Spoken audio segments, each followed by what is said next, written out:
দায়িত্বে যারা আসবে আমরা সকলে নবী করিম সাল্লাল্লাহু আলাইহি সাল্লামের যে ন্যায়পরায়ণতা, সেই ন্যায়পরায়ণতার আলোকে আমরা দেশ পরিচালনার সর্বোচ্চ চেষ্টা করব। ভাই বোনেরা, আজ আপনারা জানেন এখান থেকে আমি আমার মা দেশনেত্রী খালেদা জিয়ার কাছে যাব। একটি মানুষ, যে মানুষটি এই দেশের মাটি, এই দেশের মানুষকে নিজের জীবনের থেকেও বেশি ভালোবেসেছেন।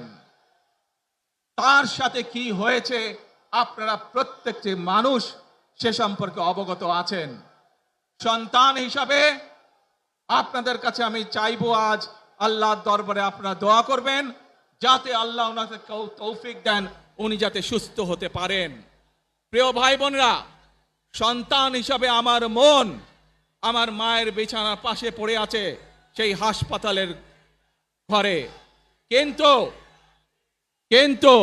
সেই মানুষটি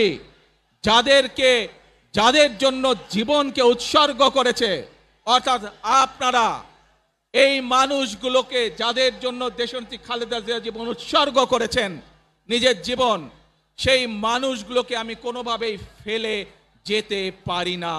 এবং সেজন্যই আজ হাসপাতালে যাবার আগে আপনাদের প্রতি সহ টেলিভিশনগুলোর মাধ্যমে যারা সমগ্র বাংলাদেশে আমাকে দেখছেন, আপনাদের সকলের কাছে কৃতজ্ঞতা প্রকাশ করার জন্য আজ আমি এখানে দাঁড়িয়েছি আপনাদের সামনে।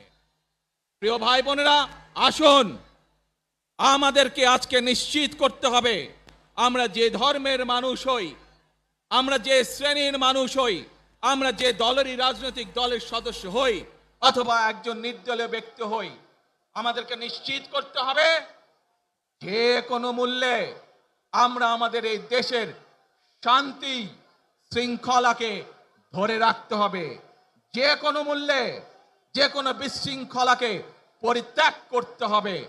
যে কোনো মূল্যে আমাদেরকে নিশ্চিত করতে হবে যাতে মানুষ নিরাপদ থাকতে পারে। শিশু হোক, নারী হোক, পুরুষ হোক, যে কোনো বয়স, যে কোনো শ্রেণী, যে কোনো পেশা, যে কোনো ধর্মের মানুষ যেন নিরাপদ থাকে, এই হোক আমাদের চাওয়া আজকে। প্রিয় ভাই বোনেরা, আসুন ভাই বোনেরা, সবাই মিলে আজ আমরা প্রতিজ্ঞাবদ্ধ হই, সবাই মিলে করব কাজ। আরো সবাই মিলে করব কাজ, কর্মমদের বাংলাদেশ। ইনশাআল্লাহ আপনাদের সকলের কাছে দোয়া আছে। আবারও সকলকে যে কোনো মূল্যে দেশে শান্তি শৃঙ্খলা রক্ষার আহ্বান জানিয়ে যে কোনো বিশৃঙ্খলাকে পরিহার করে ধৈর্যের সাথে মোকাবেলা করার আহ্বান জানিয়ে আমার বক্তব্য শেষ করছি। আবারও আপনাদের কাছে কৃতজ্ঞতা প্রকাশ করছি আজকে আমাকে এইভাবে বরণ করে নেওয়ার জন্য। আল্লাহ হাফেজ। বাংলাদেশ জিন্দাবাদ। বাংলাদেশ জাতীয়তাবাদী দল জিন্দাবাদ। আসসালামু আলাইকুম।